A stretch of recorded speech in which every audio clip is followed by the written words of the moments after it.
It was a quiet evening, the kind where the world seems to hold its breath. I had just finished tidying the living room when I heard the sound of footsteps outside the door. At first, I thought it was the wind, or maybe one of the neighbors walking home, but then the footsteps stopped right in front of my house. My heart started to race, a strange mix of excitement and fear tightening in my chest. Then the doorbell rang. I froze. 30 years had passed since I last saw her. 30 years since my sister disappeared without a word, leaving behind nothing but memories and questions that never found answers. I had imagined this moment 100 times, but when it came, it felt unreal. I opened the door slowly, almost afraid of what I might see. And there she was. Her face had changed, time had left its marks, but the eyes were exactly the same. They were calm, almost serene, and yet they held something I couldn't place. She smiled at me like everything was normal, like no time had passed at all. I wanted to speak, to ask 1,000 questions at once, but the words caught in my throat. And then I noticed him. The man standing just behind her. He looked at me, and my chest tightened again. There was a familiarity in his eyes, something I should recognize but couldn't. He stepped forward and said my name. Just like that, my world tilted. My sister had returned, and she had brought someone who knew my name. Someone who shouldn't have. I stared at them, trying to understand, trying to make sense of the years, of the silence, of the empty space she left behind. I wanted answers, but all I got was a look that sent shivers down my spine. He said my name again, and in that instant, I realized that nothing would ever be the same. Before that night, my life had settled into a quiet rhythm that most people would call normal. But normal for me was something fragile, something hollow, a life built around routines that left little space for surprises or excitement. I live in a small house at the edge of town. Its walls are painted a pale cream, dulled over time by the sunlight that pours in through the tall windows. The floors are wooden, soft with age, creaking in ways that seem almost alive, as if the house itself is whispering its memories. I had filled the rooms with furniture and decorations meant to make the space feel lived in, but in truth, the emptiness was always louder than the objects I put around me. My mornings were the quietest. I would wake before dawn, make tea, and watch the sun rise over the rooftops. I would listen to the distant hum of traffic, the faint chirping of birds beginning their day, and in those moments, the past would creep in. I would think about her. My sister. The girl who vanished from my life 30 years ago. I would remember her laughter, the way she teased me relentlessly about everything, her stubbornness, her sudden bursts of joy over the smallest things. And then I would remember the day she left, and the emptiness that followed.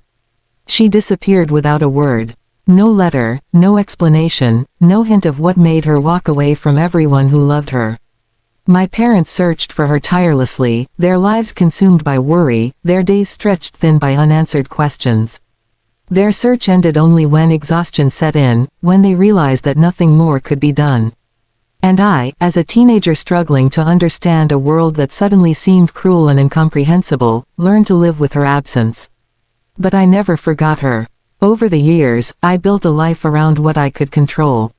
I worked long hours, kept busy with friends and acquaintances, tried to fill the gaps she left with distractions. Yet every quiet moment reminded me that something vital was missing.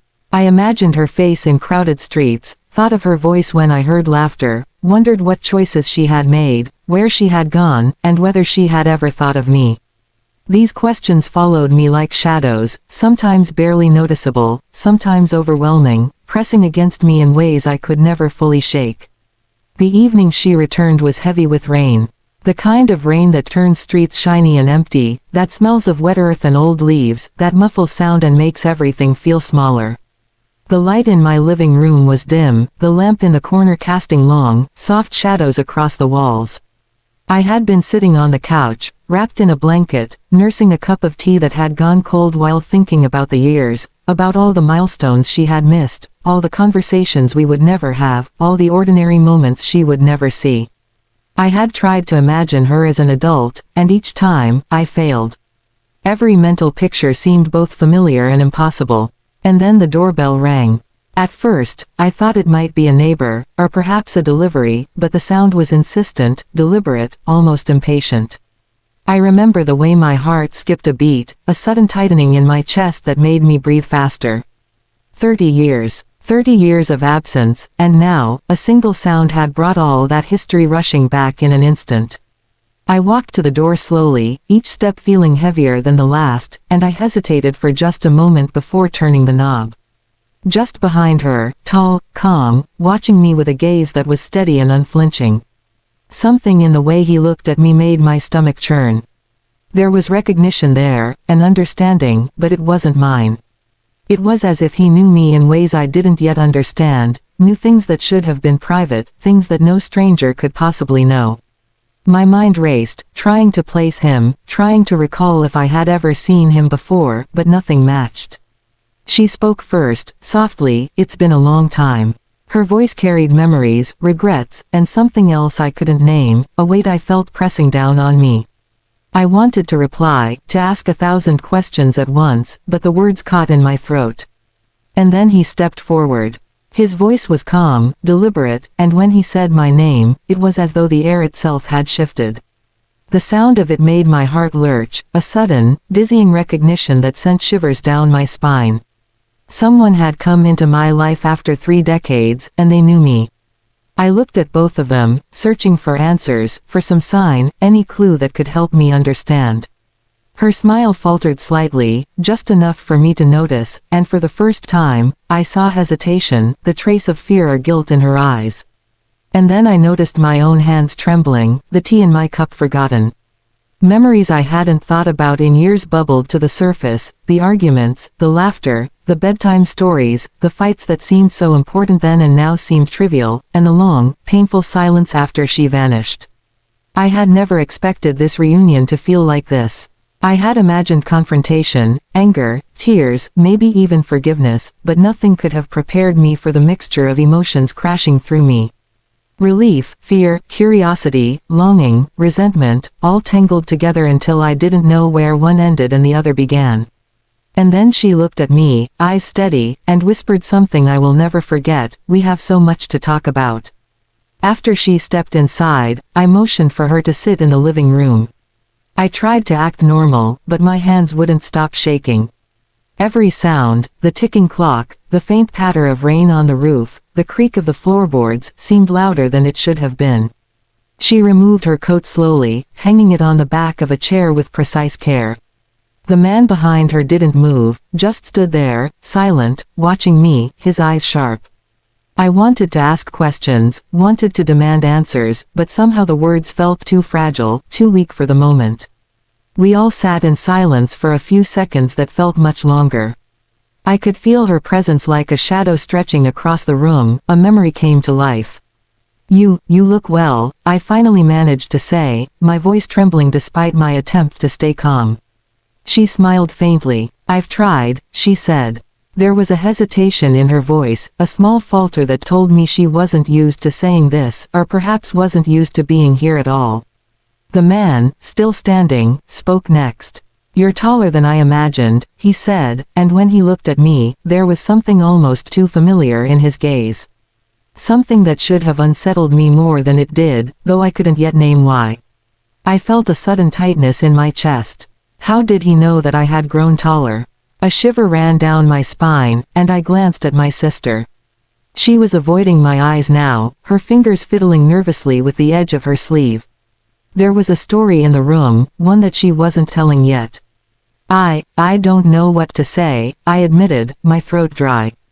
"After all these years." She looked down at her hands for a moment. "I know," she whispered. Then she met my eyes, and I could see the weight behind her stare. "I didn't leave because I wanted to. I had to, and I never stopped thinking about you." I swallowed hard. There were tears threatening, and I wasn't sure if they were anger, relief, or confusion. I wanted to reach out, to touch her, to feel the sister I had known, but something in the air made me hesitate. The man behind her didn't move, and every time I looked at him, a new question rose in my mind. Who was he really? And why did he seem to know things about me that no stranger should know? "I remember the night you disappeared," I said, my voice barely more than a whisper. "I remember looking for you until dawn, calling your name over and over. I thought I would never see you again." She flinched slightly, as if my words had struck her in a place she hadn't expected. I never wanted to leave, she said. But I had no choice. And I didn't know how to come back until now. The man spoke again, calmly, but there was something in the way he said it that made my stomach twist. I know what happened that night. I froze. My heart skipped a beat. You know, I asked, my voice rising despite myself. He nodded once, almost imperceptibly. I know. I turned to my sister, desperate for answers, and noticed her hands shaking now, fingers clutching each other tightly.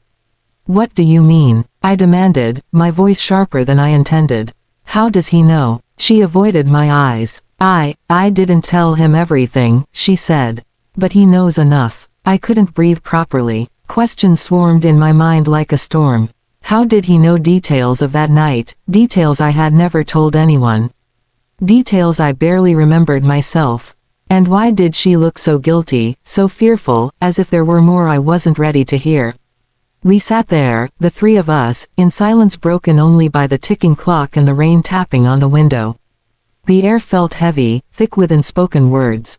Every glance between them seemed loaded with meaning I couldn't grasp.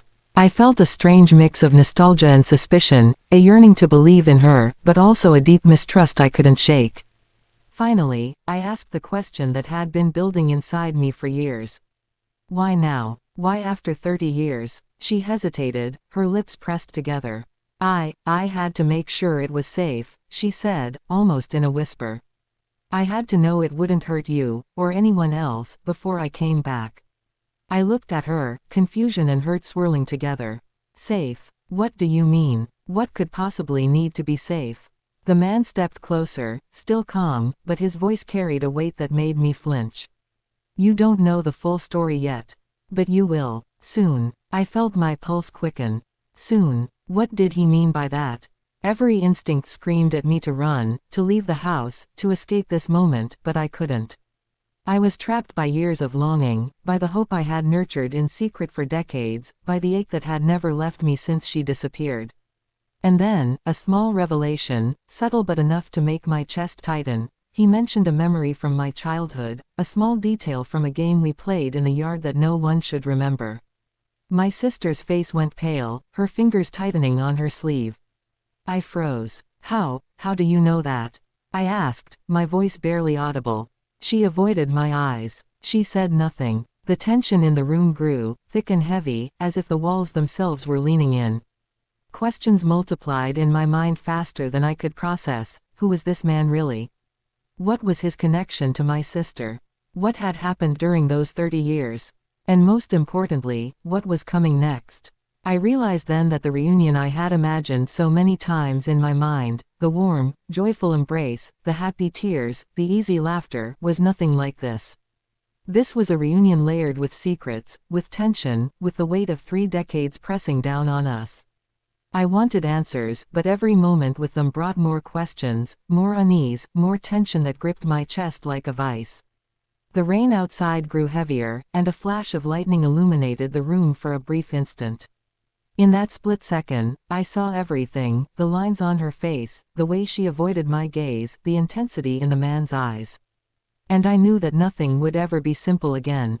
Nothing would ever be as it had been before she left. And in that moment, a single thought consumed me. There was a truth here, hidden somewhere, waiting to be revealed, and I wasn't sure I was ready for it. After that night, I couldn't sleep. Not at all. My mind kept replaying her face, the hesitant smile, and the man beside her, watching me like he had been expecting something. I kept seeing the detail he had mentioned, the memory from my childhood, an insignificant moment, something that I thought was mine alone, but somehow, he had known. How could he know? Who was he? And why was my sister so uneasy around him, as if he had power over her in ways I couldn't yet grasp? By morning, I realized I couldn't wait. I had to search for answers. I went to the corner of the living room where I kept my old albums, letters, and journals. I had saved everything from childhood, pictures, postcards, diaries. I had never looked at them all at once before. Now, I dug through each piece carefully, flipping through brittle pages and faded photographs. Each photo brought back a flood of memories, some sharp, some hazy. There was the photo of her laughing wildly at the park fountain when we were 10. The sunlight caught her hair perfectly, and I remembered how she had spun around, daring me to try and catch her. I remembered the frustration, the joy, the teasing. It was as if she had left pieces of herself behind in every photograph, waiting for me to find them. Then I found one I hadn't noticed before, a family trip to the beach. And there he was, the man who had come with her, in the background, blurred slightly, but watching. My heart froze. 30 years ago, there he was, already part of our lives, already watching. I felt a shiver crawl across my spine. Why hadn't I noticed him before? Why hadn't he revealed himself until now? Every memory of that time felt suddenly different. The happy moments now carried a subtle weight, a hidden tension I had never sensed before. Something had always been there, lurking in the background, shaping events in ways I hadn't understood. I spread the photographs across the floor and started to reconstruct the story in my mind. Her disappearance, the fear in her letters, the hurried goodbyes she had left behind. I read one again, her handwriting tight and precise, trembling just slightly in places. I wish I could explain, but it's not safe. Don't search for me, please. I held the letter close, feeling the weight of 30 years in her words. 30 years of silence, fear, and protection. I had grown up angry at her, hurt, lonely, and yet, I realized now, she had been protecting me all along. And then I remembered the small details of that last day together, buried deep in memory. The way she had packed her bag quickly, the way she avoided certain questions I asked, the way her eyes had darted toward the hallway as if she were expecting someone. A flash of memory hit me. There had been a man, a stranger, outside our house that day. I hadn't seen him clearly, but I remembered the feeling of being watched, the small unease that had crept into my chest. Now it made sense. He had always been there, always connected, always involved, even if I hadn't understood how. I felt a mixture of awe and fear. Awe because somehow, all of this connected to the sister I had missed so desperately. Fear because I knew there were truths I wasn't yet ready to hear. I wanted answers, but I also feared the weight they would carry. My hands shook as I picked up another photo, one of our family picnic years before she disappeared. And there he was again, standing just behind a tree, looking at us. It was impossible to ignore now. He wasn't just a stranger brought by my sister, he had been watching, involved, part of the story I had lived for 30 years without knowing it. I sank to the floor, holding the photo, and remembered our last argument before she left. It was childish, a silly fight over something meaningless, but even then, there had been tension I couldn't explain. A sense that something bigger was unfolding behind the scenes, and I hadn't been aware. Suddenly, the fragments began to fit together, but the picture that emerged was frightening. My sister's disappearance wasn't random. It wasn't an accident. It had purpose, and someone had orchestrated much of it. I realized I had to confront both of them, but fear made me hesitate. How much had she left out? How much did he know? And what would happen when the truth finally came out? My chest tightened as I tried to breathe, the rain tapping against the windows like a distant heartbeat. Then it hit me. I had one more album, the one my parents had given me when she disappeared, full of old photographs and letters she had never sent. I opened it carefully and began flipping through the pages. And then, I froze. There was a photo I had never noticed, one of our family at the old house on Maple Street, and he was in it. Clear as day, standing off to the side, watching us. And what made it worse, or perhaps more terrifying, was the way he looked at me, directly, as if he had known me for decades.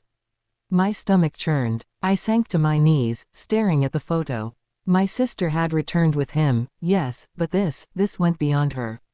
He had been part of the story all along, shaping events, watching, waiting. I realized then that my life before this night had been built on half-truths and gaps in knowledge. My memories, my anger, my longing, they were all shadows of a bigger story, one that I was only now beginning to glimpse. I felt a strange mixture of emotions, love for my sister, yes, but fear, too, fear of what she had kept from me, fear of what he knew, and fear of the truth itself. I didn't know whether to cry, to scream, to demand answers, or to hide and pretend this wasn't happening. But I knew one thing, the moment of truth was coming. The moment when all the secrets she had carried for 30 years, and all the secrets he had held, would come crashing down in front of me.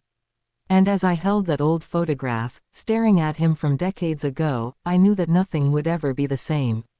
My sister's return had opened a door to the past, and through it, I could see the shadow of something I had never anticipated. And I also knew, deep in my bones, that the next step, the confrontation, the revelation, was coming faster than I could prepare for. The morning was gray, the sky heavy with clouds, and the streets outside wet and glimmering. The sunlight struggled to break through, casting pale streaks across the room. I couldn't focus on anything but them, my sister, who had returned after 30 years, and the man she brought, who now claimed to be my half-brother. My hands shook slightly as I sat on the edge of the sofa, gripping a cushion like it could anchor me to reality. I could feel the weight of the years pressing down on me. 30 years of unanswered questions, of longing, of imagining what could have been.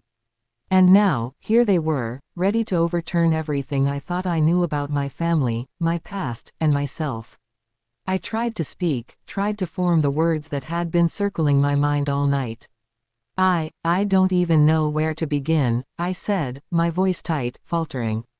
My sister's eyes softened, and for a brief moment, she looked like the little girl I remembered, the one who used to laugh and chase me around the house. But even in that softness, there was tension, fear, and something unsaid that made my chest tighten.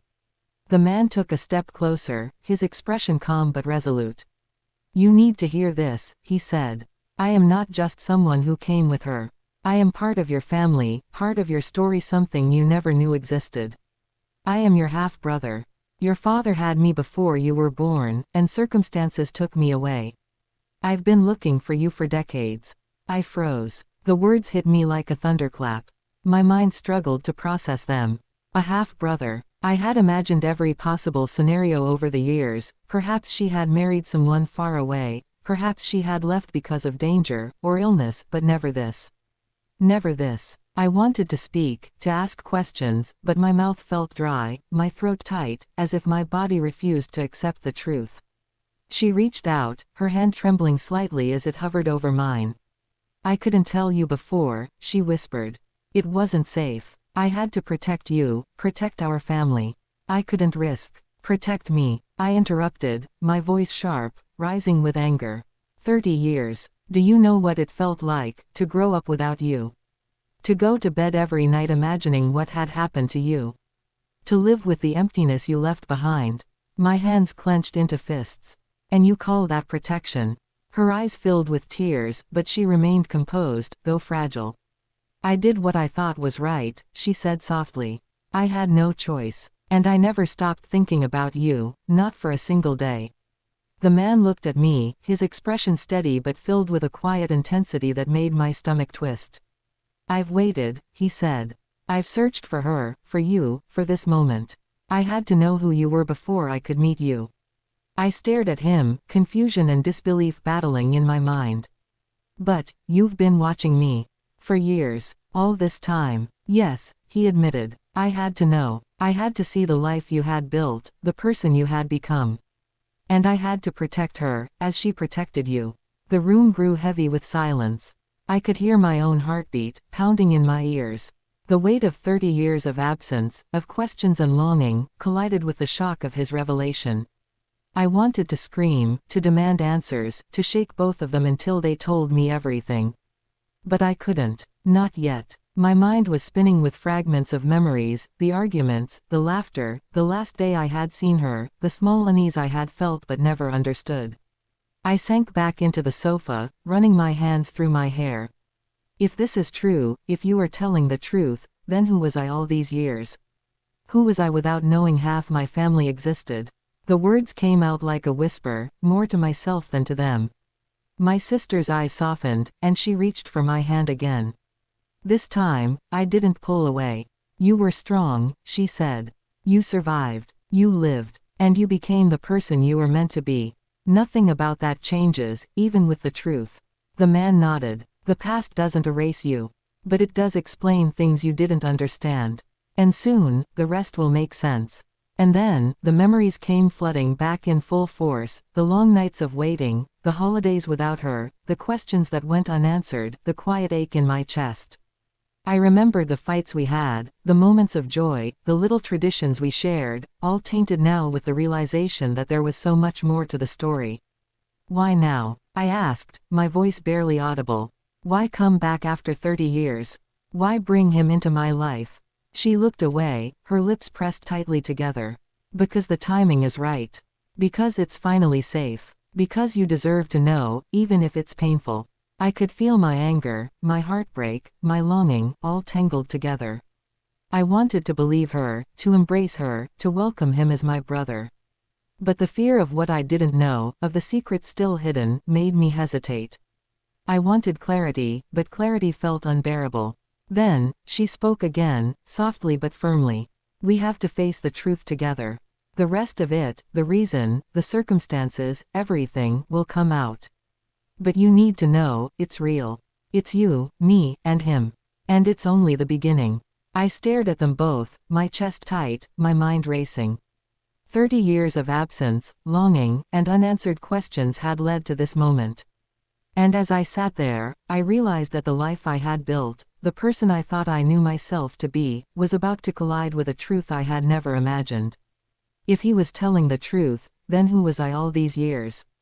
The question lingered, unspoken but heavy, as the rain began to fall again outside, soft at first, then heavier, like the world itself was echoing the storm inside me. I knew in that moment that my life had changed forever. The past, the present, the family I thought I knew, they were all different now. And the answers I had been waiting for, the revelations that would finally make sense of 30 years of absence, were just ahead, waiting for me to face them. The day after the shocking revelation, I could hardly breathe. The air in the house felt thick, almost suffocating, as if it had absorbed 30 years of unanswered questions, longings, and silences. I couldn't remain inside. I needed proof. I needed clarity. I needed to know what had really happened, because sitting here, staring at them, made every memory I had ever held feel fragile, like it could shatter at any moment. I left the house and walked aimlessly at first, the streets looking familiar but somehow different. The sunlight glinted off the wet pavement, highlighting puddles that reflected distorted images of buildings I had known since childhood. Every shadow seemed to hide a memory, and every face in the crowd seemed to carry a secret. I felt as though I were moving through the ghosts of my past, searching for pieces of a puzzle I didn't yet understand. Beneath a stack of forgotten photo albums, I found a small, brittle envelope I had never opened. It was hers, my sister's handwriting unmistakable, elegant, but tight and uneven, as if she had been writing in a hurry. My hands trembled as I opened it. Inside was a letter, folded multiple times, words penned with care and urgency. I am leaving. I wish I could explain, but it's not safe. There are things you don't know, and people who will try to harm what you love most. I hope you can forgive me one day. Tears stung my eyes. 30 years of absence, 30 years of unanswered questions, condensed into a single note. My heart ached, torn between the pain of loss and the sudden, piercing clarity that her disappearance had never been about abandonment, it had been about protection. I pressed on, needing more context. I visited neighbors who had known us back then, people who had been part of the fabric of our lives. One neighbor remembered seeing her with a man I didn't recognize, their voices low, urgent, speaking in tones that seemed to carry fear. Another mentioned glimpsing her leaving the house in the dead of night, clutching a small bundle, tears streaking her cheeks, refusing to answer any questions. Each recollection added another layer to the story, yet none of it fit neatly. Everything contradicted something else, leaving me tangled in confusion, desperate for clarity. Returning home, I confronted him again. You've been part of this all along, haven't you? I demanded, my voice trembling. You were involved in her disappearance. You knew things no one else knew. Why didn't you stop it? Or did you? His eyes met mine, unwavering, calm but intense. I did what I could, he said carefully. But there were forces beyond my control, circumstances that I couldn't change. I have spent decades searching, watching, protecting where I could. And now, I can finally tell you the truth. He began to reveal fragments of the story, how betrayals and lies had shaped our family long before I could even remember, how secrets had grown in the shadows, how trust had been broken in ways that were carefully hidden from me. Each revelation pierced deeper than the last, forcing me to question the memories I had clung to for so long. Flashbacks took me over. I saw her, younger, desperate, running through empty streets in the dead of night, clutching letters and small belongings, fear etched into every step. I saw her sitting alone in dimly lit rooms, scribbling words she would never send, tears falling silently. I remembered her eyes in those final moments, a mixture of fear, longing, and fierce determination to protect me even as she disappeared. My heart ached with the childlike longing for the sister I had lost and the years we could never reclaim. But there was hope too. Buried under the layers of pain and confusion, I realized that the truth, whatever it fully was, could bring us closer. If I could face it, if we could face it together, maybe we could find a way to reconcile 30 years of lost time, to finally connect the pieces of our fractured family. The tension, however, never left. Every new memory, every recollection, seemed to contradict the last. Every story from neighbors and friends added more questions than answers. I began to understand that the life I had believed in, the life I had built around absence and longing, was only part of a much larger, more complicated story. Then he spoke again, carefully, almost hesitantly. "There are things you must see for yourself," he said. "Evidence, places, letters, photographs, all of it will explain why she left, why I was involved, why things happened as they did. But you must be prepared. Not every truth is easy to bear, and some of it will shake you to the core." I felt a chill run down my spine. The weight of his words pressed down on me. I wanted to turn away, to hide from the storm that was coming, but I knew I couldn't. I had come this far, and I had to face whatever lay ahead. Night fell, and I returned to the house, the shadows stretching across the familiar rooms, now foreign with tension. I spread the photographs, letters, and old journals across the table, trying to make sense of everything. The weight of the past pressed down on me, a heavy fog of longing, fear, and anticipation. Every photograph, every scrap of paper seemed to whisper secrets I was only beginning to hear. And then, I felt it, the first real sense that the past was about to collide with the present. That the story I thought I knew, the life I had lived, and the family I believed in were all about to be tested in ways I could not yet imagine. I sensed the storm coming, a revelation that would shake everything to its core. And that night, everything came crashing down. That night, silence ruled the house. The kind of silence that isn't peaceful, but heavy, thick, waiting to break. I could hear my own heartbeat as I stood by the table, surrounded by the letters, photographs, and fading memories scattered before me. The old clock ticked endlessly, marking seconds that felt like hours. I was waiting, though I didn't know for what. Then I heard footsteps behind me. Slow, deliberate. It was my sister. She stood at the doorway, her face half shadowed by the dim light. The man was behind her, silent, his expression unreadable. For a moment, none of us spoke. 30 years of pain and confusion hung between us, thick like fog. Finally, she said softly, "You found the letters." I turned, clutching the one I had discovered earlier. "Yes," I replied, my voice breaking. "You left without saying a word. You let me think you were gone forever." "Why?" Her eyes glistened. "Because I had to. You wouldn't have understood back then." I barely understood myself. She took a slow breath, as if bracing for what she was about to reveal. "I didn't run away because of you. I left because of him." She pointed, not at the man standing beside her, but at one of the old photographs on the table. I looked down. It was a picture of our father. My heart skipped. "Dad, what does he have to do with this?" She moved closer, her hands trembling as she picked up the photo. "He wasn't who you thought he was," she whispered. "And neither was I." The air seemed to vanish from the room. "What are you saying?" She looked at the man beside her. He stepped forward, his face grim. "It's time," he said quietly. My sister nodded. "You deserve to know everything." She began to speak, her words halting at first, then gaining strength as though releasing a weight she had carried for decades. She told me about the night she left, the arguments that had torn our home apart, the secrets our parents had kept hidden from both of us. She revealed that after our mother's death, she had found documents, adoption records, birth certificates that didn't match, letters between our parents and another family. I listened, frozen, my heart pounding louder with each revelation. Adoption. Whose? I asked. She hesitated. Yours, she said softly. The room tilted. For a moment, I couldn't breathe. I felt the ground slip beneath me as though the foundation of my life had cracked open. That's not true, I managed to whisper. That can't be true. It is, she said, tears filling her eyes. You were adopted as a baby. They wanted to tell you when you were older, but then everything fell apart. I found the papers by accident. Dad begged me not to say anything. But I couldn't carry that truth and stay. I left because I couldn't live with the lie. I stared at her, every word sinking in like a slow poison. Then who am I? She glanced toward the man who had come with her. That's why he's here. I turned to him. He looked at me with an expression that I couldn't quite read, part sorrow, part recognition. I know your name, he said quietly.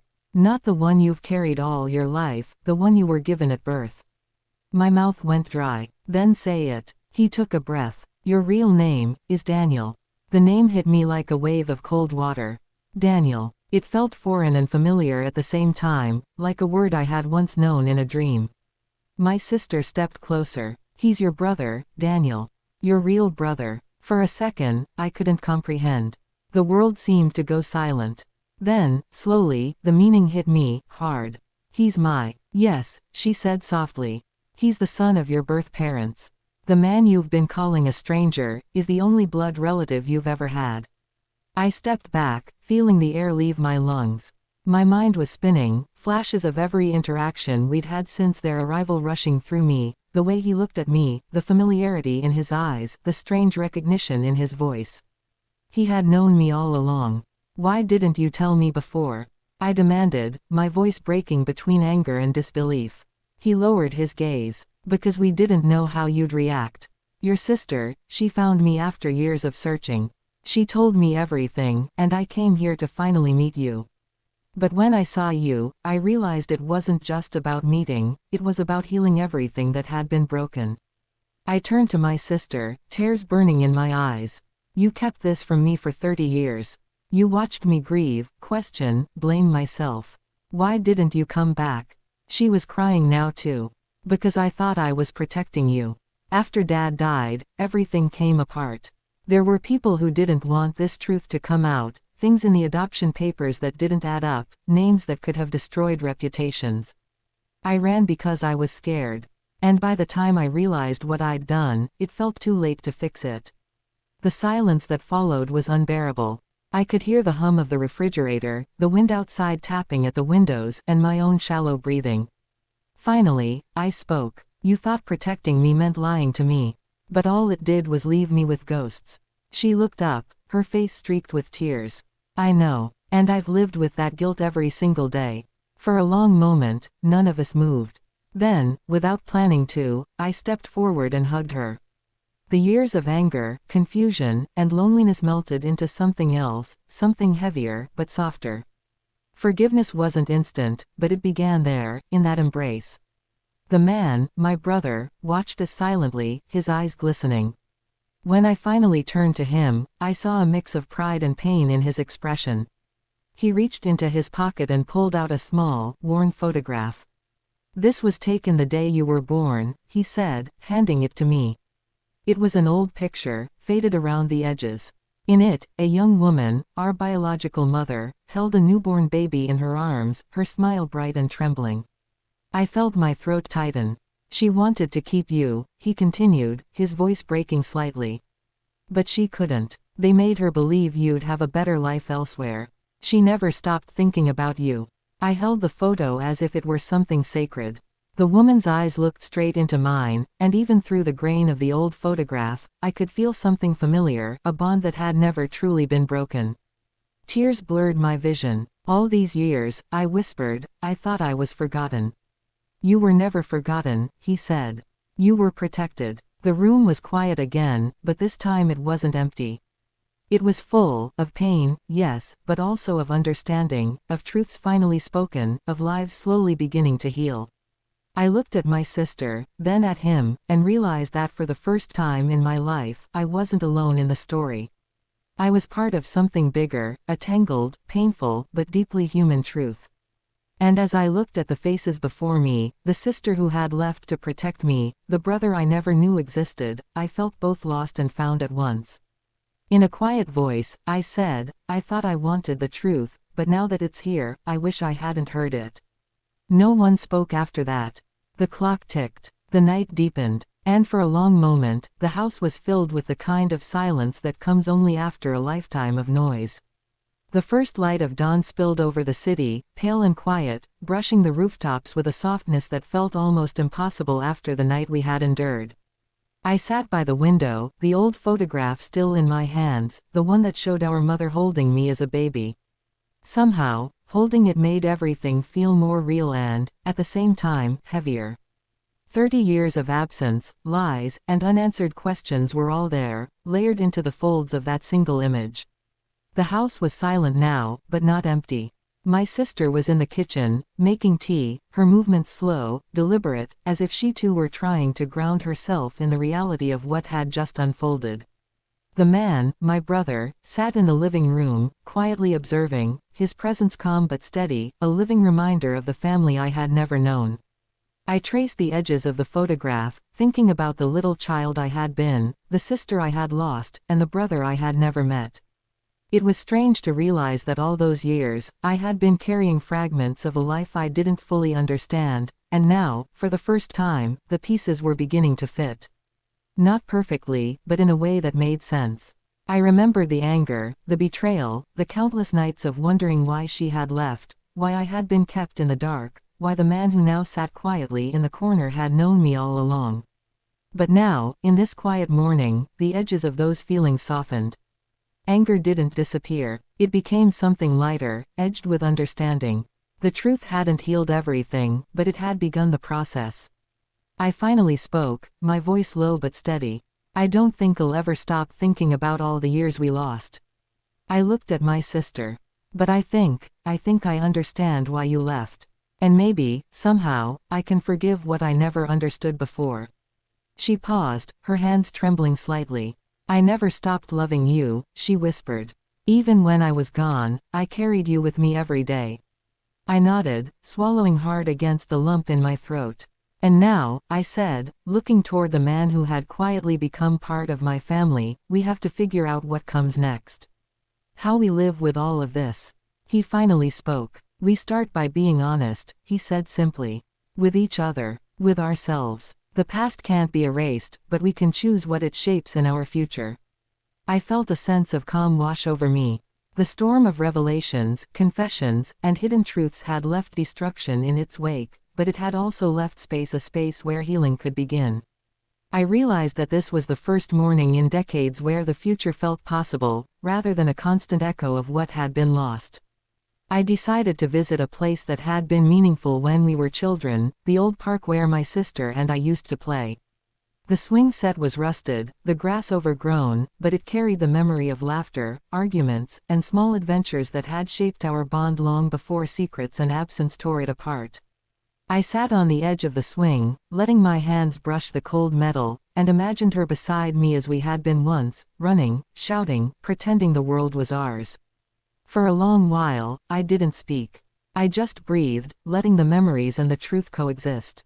The sky brightened slowly, the sun rising higher, casting long shadows over the park. And I realized that life was like that. Sometimes it left shadows, but the light would always find a way through. I returned home later, and together we went through the old photographs, the letters, and the journals once more. We didn't have all the answers, and we probably never would. But for the first time, we had each other, and that mattered more than any truth could erase. As the morning stretched into afternoon, I placed the photograph of our mother back in its envelope, carefully setting it on the mantel. It felt symbolic, a way to honor the past without letting it control the present. I knew we would carry the weight of the years apart, but I also knew we could start building something new, together. And as I looked out the window at the brightening city, I whispered to myself, more for my own heart than anyone else's. 30 years apart taught me that time heals, but truth, it reshapes. I felt a gentle breeze come through the open window, carrying with it the scent of rain-soaked streets and freshly turned earth. It was a quiet reminder that life moved on, even after the heaviest storms, and that perhaps, just perhaps, we could move forward too. I turned to my sister and my brother, and we shared a small, silent smile, an unspoken acknowledgement that we were no longer lost, no longer alone. The story of our past had been written in pain, secrets, and absence, but the story of our future together was just beginning. The morning sun filtered gently through the curtains, casting a soft, golden glow across the room. I sat quietly, looking at the photographs, the letters, the small pieces of a life I had only just begun to understand. My hands rested on the table, tracing the edges of a photo that had once been just a memory, but now carried the weight of decades of absence, secrets, and finally, truth. I took a deep breath, letting the silence linger a moment longer. This was the pause after the storm, the quiet that follows a lifetime of questions. And in that quiet, I realized something important. The story I had lived through, the revelations, the heartbreak, the reconciliations, were not just about me. They were about every person who has ever carried the weight of unanswered questions, who has ever longed for a connection lost to time. I looked straight into the camera, my voice calm but deliberate.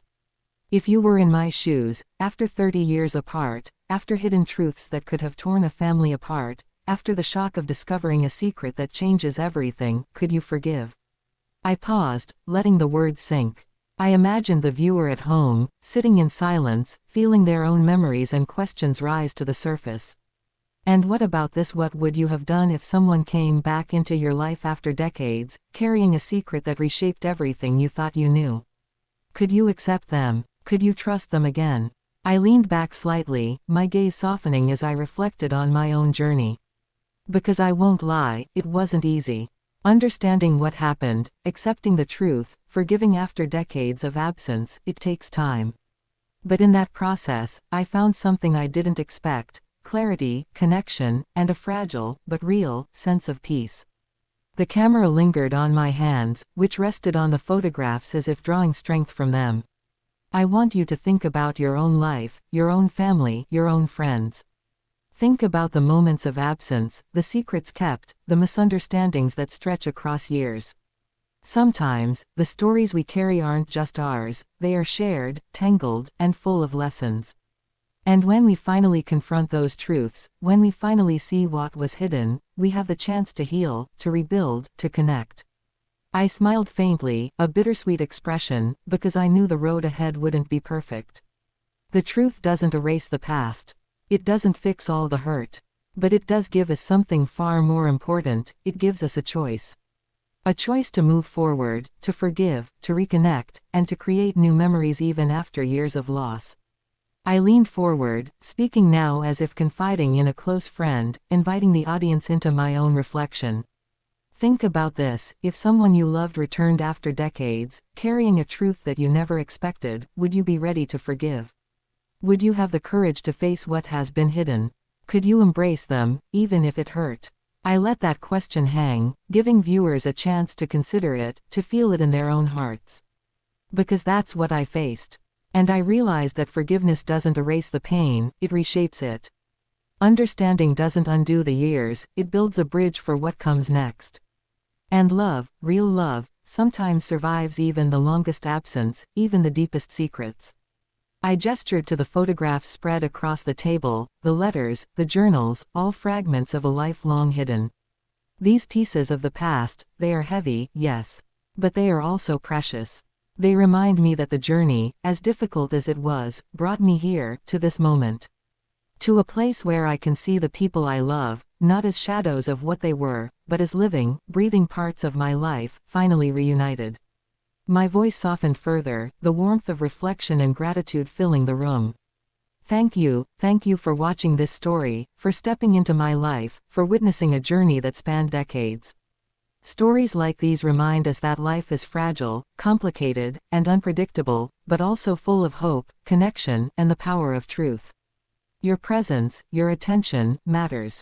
It keeps stories like this alive. Finally, I smiled softly, a quiet sense of hope settling in my chest. And if you want to hear more real stories, stories that touch the heart, stories that remind us of the fragility and beauty of life, don't forget to subscribe. There's so much more waiting to be discovered, and I want to share it with you. I looked out the window, where the sun had fully risen, flooding the room with warmth. Remember, I said, my voice almost a whisper, every story carries its pain, every truth carries its weight, but every truth also has the power to reshape us. And sometimes, that's the most beautiful part. The camera held the shot a moment longer, capturing my quiet reflection, the soft light, the sense of closure, but also the unspoken promise that life, like every story, continues beyond the screen. And with that, the story ended not with perfect resolution, but with hope, reflection, and the possibility of new beginnings.